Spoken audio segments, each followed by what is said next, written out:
Joining us now is Democratic Governor Roy Cooper of North Carolina. Governor, thank you so much for being on this morning. So Biden is behind Trump in some polls at this point. Can he flip the Tar Heel state blue? What's it going to take? Well, yesterday we saw how public policy plays a role in how people vote, because health care is an issue which shows the best of Joe Biden and the worst of Donald Trump. They came to talk about health care access, and every single North Carolinian cares about that. We already have 1 million people on the marketplace for the Affordable Care Act, and we just, in a very difficult, bipartisan, hardworking way, were able to expand Medicaid, and we're signing up 1,000 people a day. I think one of my best days as governor was being able to hand Penny a new health care card. She had battled cancer. She was a working person, but had fallen in the gap. And because of Medicaid expansion, she was able to finally get health insurance, along with hundreds of thousands of other people. And to put that in place, Joe Biden, as vice president, had to get this Affordable Care Act in place. We're celebrating the 14th anniversary of that. And we had to work hard getting Republican sheriffs, Republican rural county commissioners, chambers of commerce to force the Republican legislature to expand Medicaid. It was a coalition of people. Now, Donald Trump wants to come and snatch that health care card away from Penny. Mark Robinson, who's running for governor against our Democratic nominee, our Attorney General Josh Stein, wants to do the same thing. People aren't going to stand for that in North Carolina. And if we can continue to talk about these issues, this contrast in health care, in women's reproductive health, and going back to the culture wars, which North Carolina doesn't want to do. Remember that battlefield of the bathroom bill that not only was wrong in and of itself, but turned businesses away from North Carolina? Now we are the #1 state for business 2 years in a row. Why do we want to go back to those kinds of policies in North Carolina? And I believe at the end of the day, we can turn North Carolina blue, elect Josh Stein as governor, and we can win this state for Joe Biden. So, Governor, I think the winning issues are there for sure.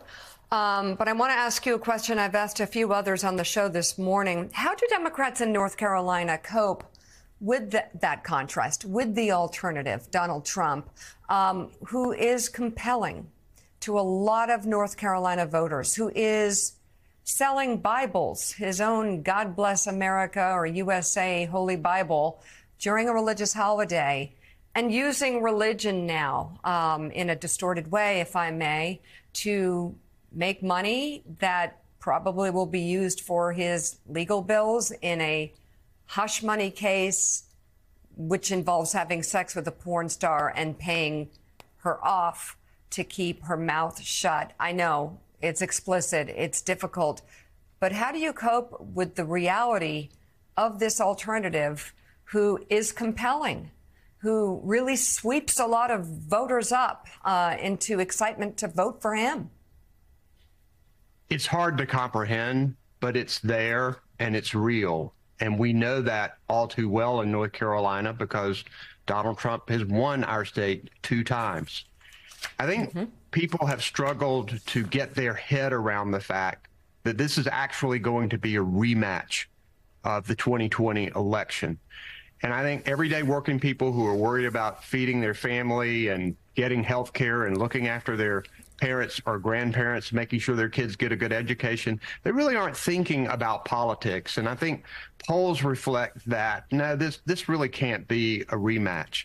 The fact is, it is going to be a choice between Joe Biden and Donald Trump. We believe that we can get people when they know that women's reproductive freedom is on the line, and the majority of North Carolinians support women's reproductive freedom, when they know that health care is on the line, and clearly Donald Trump has said that he wants to do away the repeal and replace thing. He said the repeal a lot, but there's really no replace. We understand that that's not going to happen. We believe that we can increase the turnout of Democrats in all areas of our state, and particularly in counties like Mecklenburg, Charlotte, which has more registered Democrats than any other county. Their turnout has been pretty low. When we can get people fired up and understanding what's at stake here, our democracy is indeed on the ballot. And when we pull them all together, we believe that we can push this thing over the top. It was very close last time. In 2016, Trump beat Hillary Clinton by 3.6%. He only beat Joe Biden by 1.3%.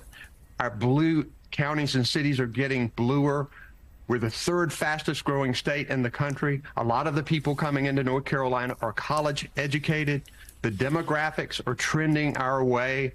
I think it's important for this country that North Carolina do well, because the road to the White House might very well go through North Carolina. We're fighting hard here. We know what's on the line. So, Governor, those numbers you all just laid out are all accurate, and Barack Obama is the only Democrat to win a presidential election in North Carolina in the last 50 years, almost, since Jimmy Carter. So I would ask you, as someone in 2016, when Donald Trump exploded onto the scene, you won your first term as governor, despite the power of Donald Trump in the state of Virginia. You won narrowly, I think you would concede, but you won in 2020. You're reelected more comfortably. What is your advice, then, to the man you'd like to see succeed you in that position, Josh Stein, the Attorney General, but also to President Biden, about what you need to do as a Democrat to win a state like North Carolina?